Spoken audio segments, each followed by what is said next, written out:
At my 6-week postpartum checkup, my doctor cleared me for sex. I nodded and smiled, but inside I was thinking, are you insane? Nothing about my body feels ready for that. Today I'm talking about something nobody prepares you for: sex after baby. When you're actually ready, why it might hurt, and how to navigate this with your partner. Because the 6-week clearance is just the beginning, not the finish line. Hey everyone, I'm Diana, and welcome back to Sweet Pregnant. I'm a doctor specializing in women's health, and I'm a mom of 3. And here's what I need to say up front. This topic is uncomfortable, but it's important. Your sex life changes after having a baby. For some women, temporarily, for others, more permanently. And nobody talks about it, honestly. Your doctor says you're cleared at 6 weeks, but you might not feel ready for months. Your partner might be ready before you are. You might feel touched out, exhausted, and completely unsexy. All of this is normal. So today, I'm being completely honest about postpartum sex. The physical challenges, the emotional barriers, and how to reconnect with your partner when you're ready. Let's start with the 6-week rule.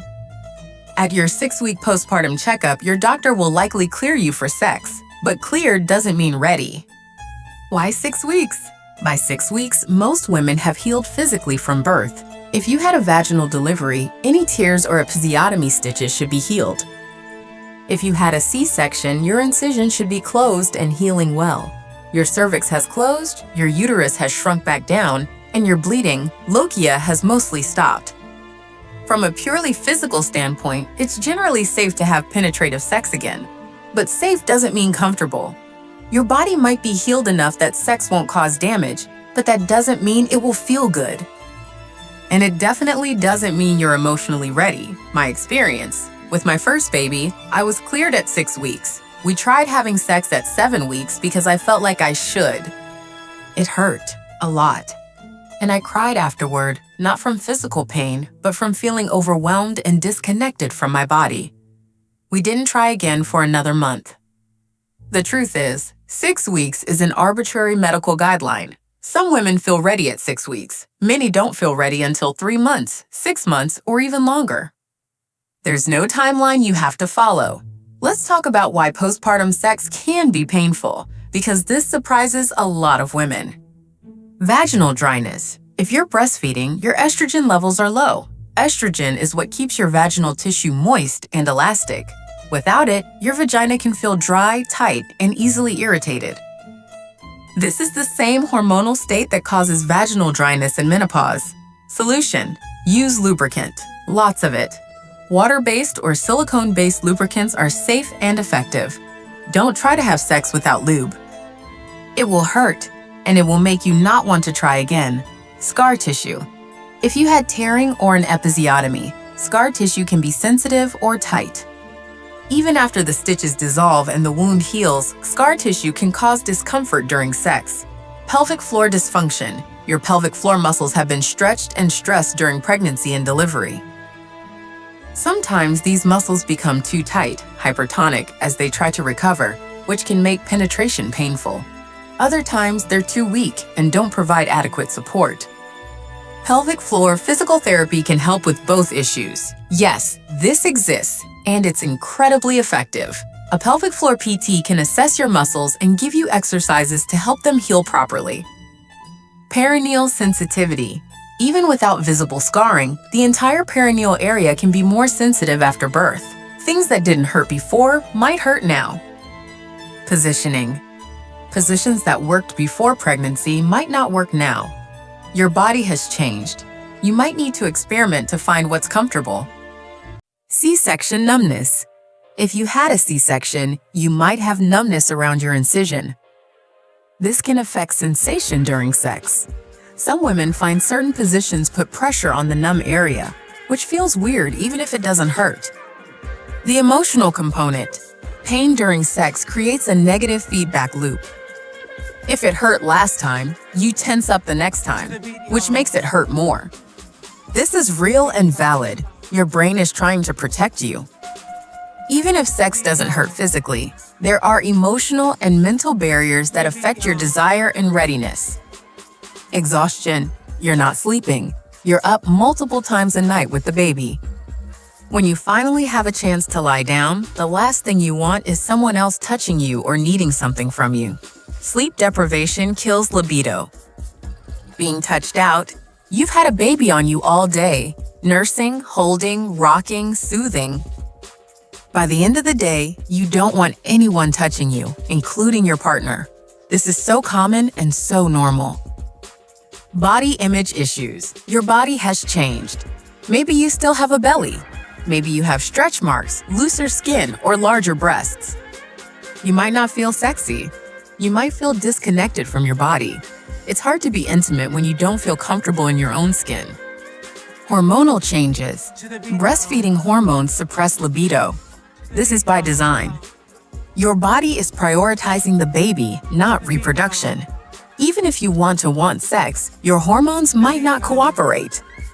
Fear. You might be afraid of getting pregnant again. Even if you're using birth control, the fear can linger.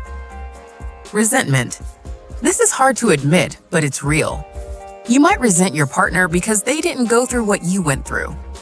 Their body is the same, their sleep is probably less disrupted, their life hasn't changed as dramatically, and now they want sex, and you're just trying to survive. Lack of romantic connection. When was the last time you and your partner had a real conversation that wasn't about the baby? When was the last time you felt like partners, not just co-parents? Offer alternatives if you want to. Sex doesn't have to mean penetration. If you're willing, you can be intimate in other ways. Kissing, touching, helping them, oral sex. But only if you genuinely want to. Don't force yourself. Set boundaries clearly. If cuddling always leads to them initiating sex and you're not ready, tell them. I need physical affection without the pressure that it will lead to sex. Check in with each other regularly. How are you both feeling? What do you each need right now? Communication is everything. My experience. After my second baby, I wasn't ready for months. My husband was patient, but I could tell he was frustrated. We had a hard conversation where I cried and explained that I felt like my body wasn't mine anymore. It belonged to the baby. He got it. Things got better after that because we were finally being honest. Okay, so you've decided you're ready to try having sex again. Here's how to make it as comfortable as possible. Set the stage. Don't try to have sex when you're exhausted at 11 p.m. after the baby finally went down. Plan it. I know that sounds unromantic, but spontaneity is not realistic with a newborn. Pick a time when you're relatively rested and the baby is asleep or with someone else. Use lots of lubricant. I can't stress this enough. Even if you've never needed lube before, you need it now. Apply it generously. Reapply if needed. Start slow. You don't have to jump straight to penetration. Start with kissing, touching, oral sex, whatever feels comfortable. Build up to penetration gradually. Let her control the pace. If you're the woman, you control depth, speed, and angle. Get on top or try a side-by-side position so you have control. Communicate during. If something hurts, say so immediately. Don't power through. If you need to stop, stop. There's no shame in that. If something feels good, say that too. It's okay if it doesn't work the first time. If it hurts too much or you're too anxious, it's okay to stop and try again another time. Don't force it. It might not feel the same. Your body has changed. Sensations might be different. It might take time to figure out what works now. Keep your expectations low. The first time postpartum sex is rarely amazing. It's often awkward, uncomfortable, or just okay. That's normal. It gets better with time. My first time postpartum. With my first baby, it hurt. With my second, it was uncomfortable but bearable. With my third, it was actually okay. Each time, it took a few tries before it felt close to normal again. Sometimes postpartum sexual pain isn't just a matter of time and lube. Sometimes it requires medical attention. See your doctor if sex is extremely painful every time, even with lube. You might have scar tissue that needs to be addressed, or your pelvic floor might need physical therapy. You have pain deep inside during sex. This could indicate pelvic floor dysfunction or other issues. You're bleeding after sex. A little spotting the first time or two can be normal, but ongoing bleeding is not. you have no sensation. If you're completely numb in the vaginal area months postpartum, mention it. Your libido never returns. If it's been 6 months, a year, and you have absolutely zero desire, it's worth checking your hormones and discussing with your doctor. Low libido can also be a symptom of postpartum depression. Pelvic floor physical therapy is underutilized. If you're having pain during sex, painful urination, incontinence, or pelvic pressure, ask your doctor for a referral to a pelvic floor PT.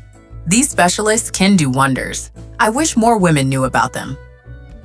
The question everyone wants answered: when does sex feel normal again? The honest answer: it varies. Some women feel back to normal by 3 months. For others, it takes 6 months to a year. And for some, things never feel exactly the same as before, but they find a new normal. Factors that affect timeline: whether you're breastfeeding suppresses libido and causes dryness, how much sleep you're getting, the severity of tearing or whether you had a C-section, your overall physical and mental health, the quality of your relationship and communication with your partner. Generally, things start improving around 3 to 4 months postpartum for most women. By 6 months, many women report that sex feels much closer to how it was before. By a year, most women feel like they've reached their new baseline. But remember, you're not a failure if it takes longer for you. Some women take years to feel fully comfortable and connected sexually after having a baby. That's okay. Life happens in seasons. Here's what I want you to take away from this video. Sex after baby is complicated. It's not just about being cleared at 6 weeks. It's physical, emotional, hormonal, and relational. There's no normal timeline. Some women are ready at 6 weeks, others take 6 months or longer. Both are okay. Don't compare yourself to others. Pain during sex is not something you have to live with. Use lube. Try different positions. See a pelvic floor physical therapist if needed. Communication with your partner is critical. Be honest about what you're feeling and what you need. Your libido will likely come back eventually. It might take time, especially if you're breastfeeding, but it's not gone forever.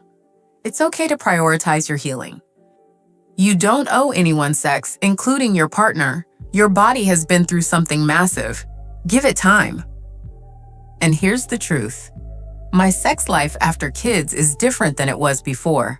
Sometimes better in some ways, sometimes not. But it's still good. It just took time to get there. If this video helped you feel less alone or gave you useful information, hit that subscribe button.